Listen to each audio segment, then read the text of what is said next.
Partai Gerindra mencuri start di pertarungan politik 2029 setelah mengusung kembali Prabowo Subianto sebagai Ketua Umum. Gerindra juga membangun kekuatan untuk 5 tahun ke depan. Akhir pekan lalu, Prabowo mengecangkan ikatan di antara partai koalisi maju, yaitu keluarnya usulan koalisi permanen.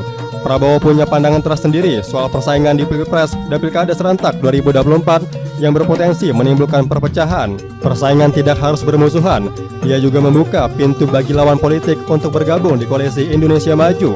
Koalisi permanen disebut jadi kunci untuk menjaga Indonesia. Pemilu Pilkada itu pertandingan. Kita bersaing. Begitu ada yang menang, ada yang kalah, kita harus bersatu. Kita harus kerjasama.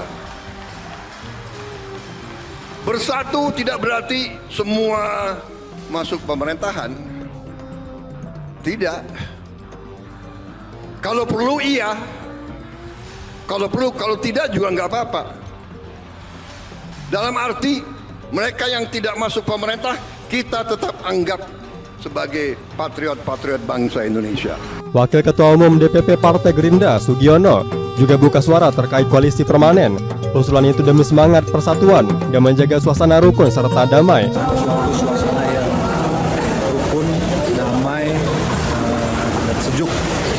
Karena banyak pelajaran di sekitar kita dan negara-negara di sekitar kita juga yang menunjukkan bahwa sebenarnya perdamaian, kesejukan, kerukunan itu mahal harganya.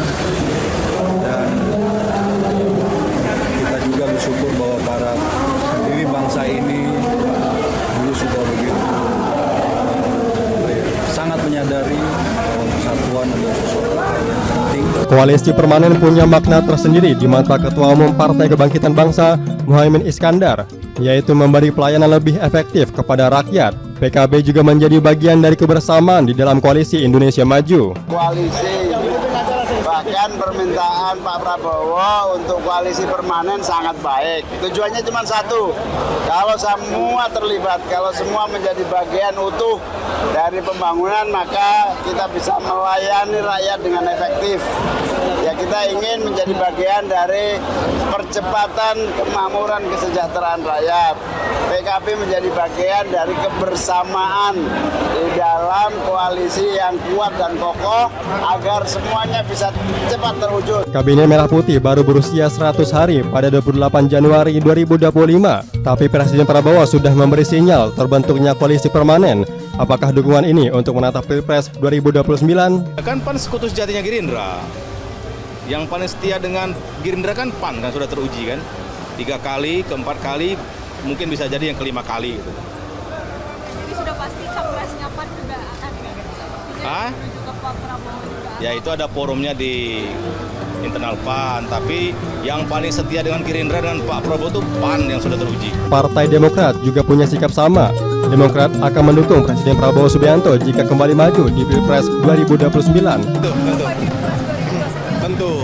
Kita ingin pemerintahan yang baru berjalan kurang lebih 4 bulan ini juga sukses ya. Artinya menghadapi berbagai dinamika, tantangan, tapi juga peluang-peluang yang baik kita akan miliki, dan tentunya ini membutuhkan kerjasama yang kokoh, soliditas di antara semua partai pengusungnya. Namun Ketua Umum Partai Nasdem, Surya Paloh, punya pandangan kritis terhadap usulan koalisi permanen ala Prabowo. Menurutnya harus ada kejelasan terkait berapa lama koalisi permanen bakal dilakukan. Satu lemparan usulan yang perlu itu dikaji ya.